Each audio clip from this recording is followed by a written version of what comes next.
Hi, my name is Deborah Heiligman. I write books for children and teens. I've written 34 books as of last week that have been published. I'd like to talk about two of my books that I think have changed people's lives, children and their parents. The first one I want to talk about is The Boy Who Loved Math, which is the true story, a biography of a mathematician named Paul Erdős. Paul Erdős was a Hungarian mathematician who was brilliant and lived in a way that was very different from most people. I don't think he was ever given a diagnosis, but I think maybe today we would call him neurodivergent. And this, I've gotten letters from parents who have told me how much this book has meant to their children who are different. They look at the world a different way, they act in the world a different way, and they love this book because it shows somebody who is like them, maybe not in every detail, but they can relate to Paul Erdős. And the great news is that he was beloved, he had many, many friends, and he lived his life in his own way.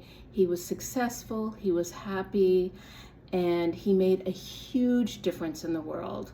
And I get these letters. This book came out kind of a long time ago, and I still hear from parents about how much this book has meant to their children and to them at a time when maybe they're not getting enough support, and this book gives them the support they need.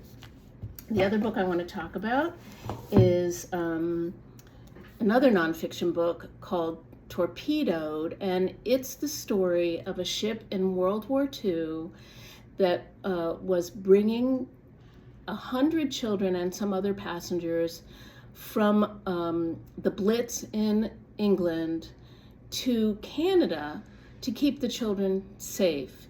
And tragically, the ship was torpedoed in the North Atlantic in a storm at night and sank within half an hour. Most of the children on the ship died.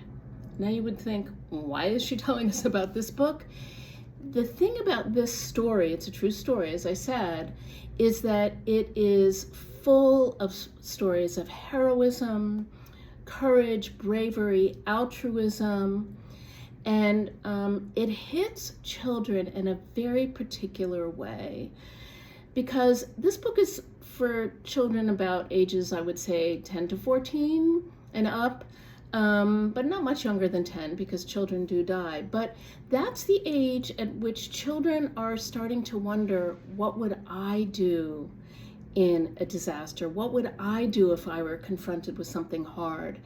And in fact, children are confronted with hard things all the time, in their personal lives, in the news. And this book, when I go and talk to schools, to children in schools, it sparks so much conversation. They have so many questions. They are awed by the courage and the bravery and the altruism. And I can tell by the questions that they ask me that they are thinking, what would they do? What would their parents do? What would their friends do in a situation like this? So, sometimes when I tell people I write books for children, they will say, oh, that sounds like fun. And it is, but it's not fun like, haha, I'm just gonna write little ditties. It's fun like, I'm gonna tackle a really complicated topic, and I'm gonna hope that it will reach the right readers. And the books do. Books find the readers they were meant for. The readers find the books that will make a difference to them.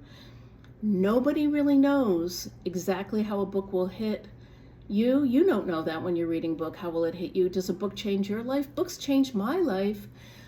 They changed my life as a kid. They changed my life even as an adult. And this is why we need freedom to read whatever we want, and so do our children. Sometimes a book will be too scary or too upsetting, and unlike a screen, which is very hard to shut off, if a child finds a book scary or upsetting, they put it down, or they go talk to an adult about it. I've not heard that any child has been scared by this book, or upset by The Boy Who Loved Math or any of my other books.